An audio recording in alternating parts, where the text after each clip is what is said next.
नमस्कार all of you. आप जो है कक्षा 12 जीव विज्ञान अध्याय 4 पढ़ रहे हैं, जनन स्वास्थ्य। पिछले वीडियो लेक्चर में आपको गर्भ निरोधन साधनों के बारे में आपको पढ़ाया गया था। ठीक है, गर्भ निरोधक साधन में आपने अलग अलग तरीकों के बारे में पढ़ा था, जिसमें जो है प्राकृतिक परंपरागत तरीका, रोध बैरियर, आयोडीज, मुंह से लेने वाली गर्भ निरोधक गोलियाँ, टीका, अंतरोग, यहाँ तक आपको कंप्लीट पढ़ा दिया गया था। एक लास्ट बचा था शल्य क्रियात्मक विधि। ठीक है, तो आज जो है शल्य क्रियात्मक विधि के बारे में आपको बताया जाएगा। ठीक है, तो इससे पहले जो भी आपके तरीके बताए गए थे वह जो है अस्थायी तरीका था, लेकिन आज जो आपको हम बताएंगे शल्य क्रिया विधि ऑपरेशन द्वारा, यह जो है एक अस्थायी या परमानेंट विधि है। तो देखें ध्यान से, शल्य क्रिया विधियाँ जिन्हें बंध्यकरण भी कहते हैं, जो शल्य क्रिया विधि है जिन्हें क्या कहते हैं, बंध्यकरण। तो शल्य क्रिया विधियाँ जिन्हें बंध्यकरण भी कहते हैं, प्रायः उन लोगों के लिए सुझाई जाती है जिन्हें आगे गर्भावस्था नहीं चाहिए। यह जो है ऑपरेशन टेक्निक जो है वह उन लोगों के लिए बताया जाता है जिनको आगे जो है गर्भ नहीं चाहिए।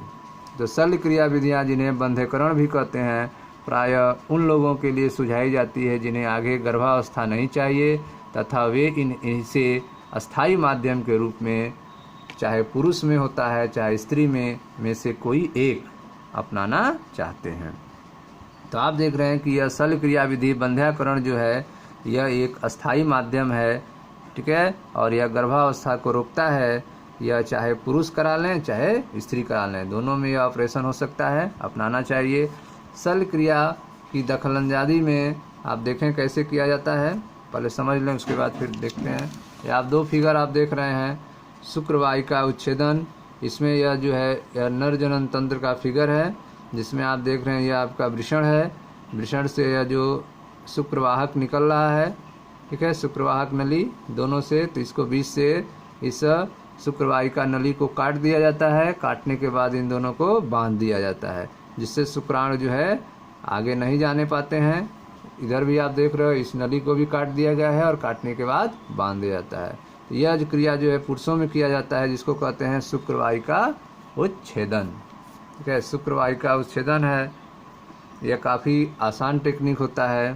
ठीक है, अब यहाँ देखो मादा में डिम्ब वाहिनी नली फैलोपियन नलिका उच्छेदन, इसमें फैलोपियन नलिका को काट दिया जाता है और काटने के बाद फिर इसको बांध दिया जाता है। ठीक है, ठीक है, तो फैलोपियन नलिका को काट के बांध दिया जाता है। फैलोपी नलिकाएं बधी और कटी हुई, फिगर में आप देख रहे हैं। यह जो है किसमें किया जाता है, यह स्त्रियों में किया जाता है।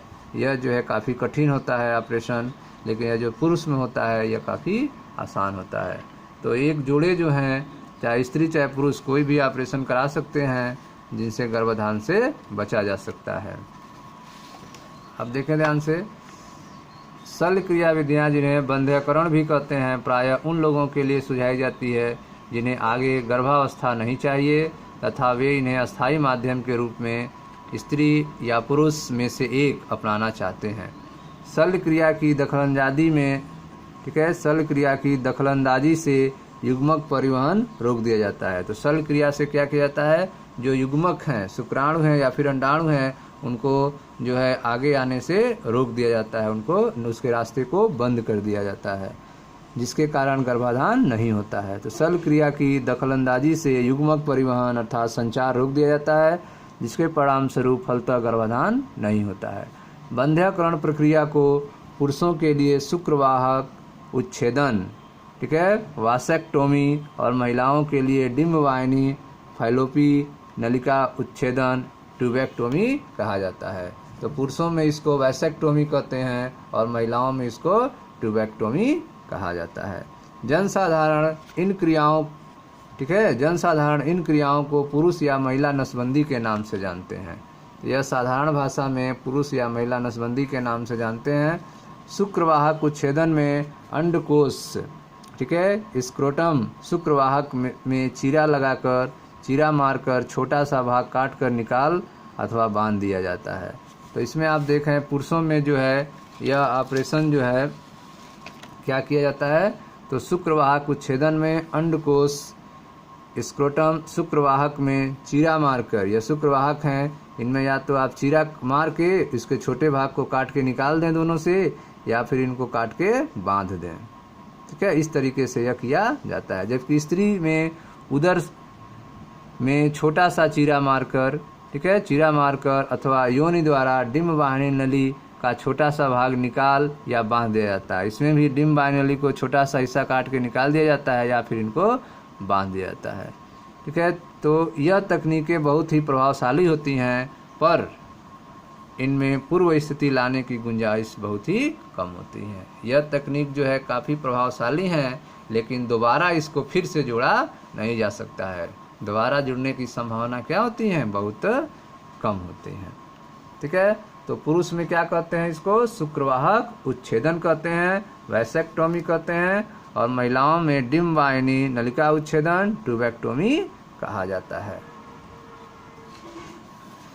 ध्यान दें, यहाँ पर इस बात पर जोर देने की ज़रूरत है, यहाँ पर इस बात पर जोर देने की ज़रूरत है कि उपयुक्त गर्भ निरोधक उपायों का चुनाव, यह उपयोग किसी शिक्षित चिकित्साकर्मी या विशेषज्ञ के परामर्श द्वारा ही किया जाना चाहिए। तो जो भी आपने परमानेंट तरीका, ठीक है, या फिर अस्थायी तरीका, अस्थायी तरीका, दो तरीकों के बारे में आपने गर्भ निरोधक के बारे में पढ़ा, लेकिन किसी भी गर्भ निरोधक उपाय को यूज करने से पहले किसी भी शिक्षित पढ़े लिखे डॉक्टर, चिकित्साकर्मी, विशेषज्ञ से परामर्श लेना चाहिए। ठीक है, उपयुक्त गर्भ निरोधक उपायों का चुनाव एवं उपयोग किसी शिक्षित चिकित्साकर्मी या विशेषज्ञ की परामर्श द्वारा ही किया जाना चाहिए। प्रत्येक व्यक्ति को अवश्य ध्यान में रखना चाहिए कि जनन स्वास्थ्य के रखरखाव हेतु गर्भ निरोधक नियमित रूप से अपेक्षित नहीं होते हैं। तो प्रत्येक व्यक्ति को यह ध्यान रखना चाहिए कि जो भी गर्भ निरोधक साधन हैं, जो दवाएं हैं, उनको लगातार नहीं लेना चाहिए। ठीक है, नियमित रूप से अपेक्षित नहीं होते हैं क्योंकि इनके साइड इफेक्ट होते हैं। वास्तव में इनका उपयोग प्राकृतिक प्रक्रिया जनन जैसे गर्भाधान संगर्भता के विरुद्ध है। ठीक है, तो जो प्राकृतिक तरीका है, प्राकृतिक जो जनन है अर्थात गर्भाधान संगर्भता, उनके खिलाफ आप दवाओं का यूज कर रहे हैं तो वह शरीर पर साइड इफेक्ट दिखाते हैं। इन सब के बावजूद व्यक्ति को इन विधियों को इस्तेमाल करने के लिए विवश होना पड़ता है, फिर चाहे संगर्भता को रोकने या देरी करने या अंतराल रखने या कोई निजी कारण रहा हो। ठीक है, तो साइड इफेक्ट के बारे में जानते हुए भी लोग इसका यूज करते हैं। ठीक है, वह यूज जो चाहे वह विवश होकर करते हों या फिर संगर्भता को रोकने के लिए करते हों या फिर देरी करने के लिए या फिर अंतराल रखने का कोई निजी कारण रहा हो। इसमें संदेह नहीं है कि इन विधियों के व्यापक उपयोग से जनसंख्या की अनियंत्रित वृद्धि को रोकने में महत्वपूर्ण भूमिका निभाई है। ठीक है, तो इन तरीकों के यूज करने से जनसंख्या की जो अनियंत्रित वृद्धि थी उन पर कंट्रोल हुआ है। फिर भी इन उपायों के संभावित दुष्प्रभावों में जो आप यूज करेंगे इसको, तो इनके साइड इफ़ेक्ट्स क्या होंगे? तो इसमें जो है मतली आ सकती है, उल्टी जैसी हो सकती है, पेट दर्द हो सकता है, उदरी पीड़ा हो सकती है, बीच बीच में ब्लीडिंग हो सकती है, रक्तस्राव हो सकता है, अनियमित आर्तव रक्तस्राव हो सकता है, जो महामारी चक्र है वो अनियमित हो सकता है, इरेगुलर हो सकता है, यहाँ तक कि स्तन कैंसर जैसी बातें भी हो सकती हैं। यद्यपि यह बहुत महत्वपूर्ण नहीं है, फिर भी इनकी पूरी तरह से उपेक्षा नहीं की जा सकती है। ठीक है, तो यह आपने देखा कुछ साइड इफ़ेक्ट थे उनके बारे में। अब आप देखें आपकी अगली टॉपिक को अगले वीडियो लेक्चर में हम पढ़ाएंगे।